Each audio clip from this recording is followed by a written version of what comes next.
বিশ্বের প্রভাবশালী নেতাদের মধ্যে একজন ফ্রান্সের প্রেসিডেন্ট ইমানুয়েল ম্যাক্রো।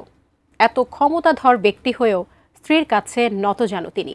এমনকি খেয়েছেন স্ত্রীর হাতে থাপ্পড়ও, যা ইতিমধ্যে দাবানলের মতো ছড়িয়ে পড়েছে সামাজিক যোগাযোগ মাধ্যমে। কিন্তু আদৌ কি হয়েছিল সেখানে? বিস্তারিত শিহাব ইসলামের ডেস্ক রিপোর্টে। ফ্রান্সের প্রেসিডেন্ট ইমানুয়েল ম্যাক্রো ও তার স্ত্রী ব্রিজেট ম্যাক্রোর একটি ভিডিও সামাজিক যোগাযোগ মাধ্যমে দাবানলের মতো ছড়িয়ে পড়েছে। দক্ষিণ পূর্ব এশিয়া সফরের অংশ হিসেবে ভিয়েতনামে পৌঁছানোর পর বিমান থেকে নামার সময় এই অদ্ভুত বিতর্কিত মুহূর্তটি ক্যামেরাবন্দী হয়। ব্রিটিশ সংবাদ মাধ্যম রয়টার্স এবং দ্য সান, দুই আন্তর্জাতিক গণমাধ্যম এ বিষয়ে প্রতিবেদন প্রকাশ করেছে।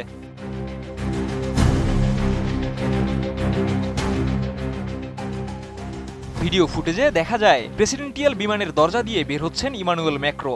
হঠাৎ করে স্ত্রী ব্রিজেট হাত উঁচিয়ে তার মুখের দিকে একরকম ধাক্কা বা ঝটকা দেন। মুহূর্তটি অত্যন্ত সংক্ষিপ্ত হলেও সামাজিক যোগাযোগ মাধ্যমে তা নিয়ে শুরু হয় নানা জল্পনা কল্পনা। অনেকেই মনে করছেন এটি নিছক একটি ব্যক্তিগত মুহূর্ত হলেও আচরণে ছিল স্পষ্ট অস্বস্তি।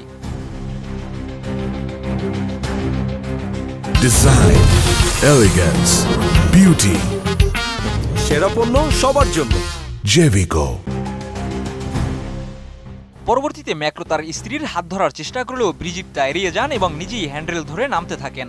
এমন দৃশ্য দেখে অনেকেই ধরে নিচ্ছেন এর পেছনে হয়তো কোনো ব্যক্তিগত দ্বন্দ্ব বা তর্ক রয়েছে।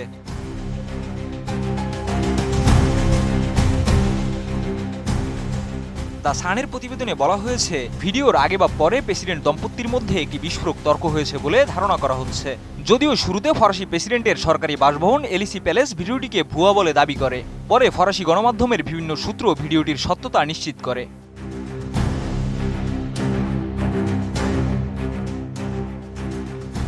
ঘটনার পরিপ্রেক্ষিতে ম্যাক্রোর এক ঘনিষ্ঠ সহযোগী জানান, এটি ছিল সামান্য ঝগড়া, বিষয়টি বড় করে দেখবার কিছু নেই।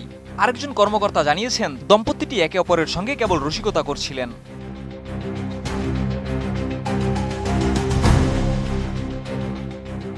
তবে পুরো ঘটনাটিকে নিয়ে সামাজিক মাধ্যমে চলছে নানা বিশ্লেষণ। কেউ বলছেন এটি নিছক একটি পারিবারিক মুহূর্ত, আবার অনেকের মতে এমন আচরণ একজন রাষ্ট্রপ্রধানের জন্য বিব্রতকর হতে পারে।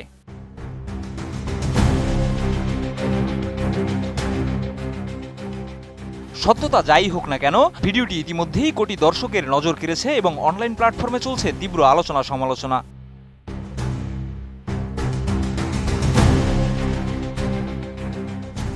শিহাব ইসলাম, এটিএন নিউজ।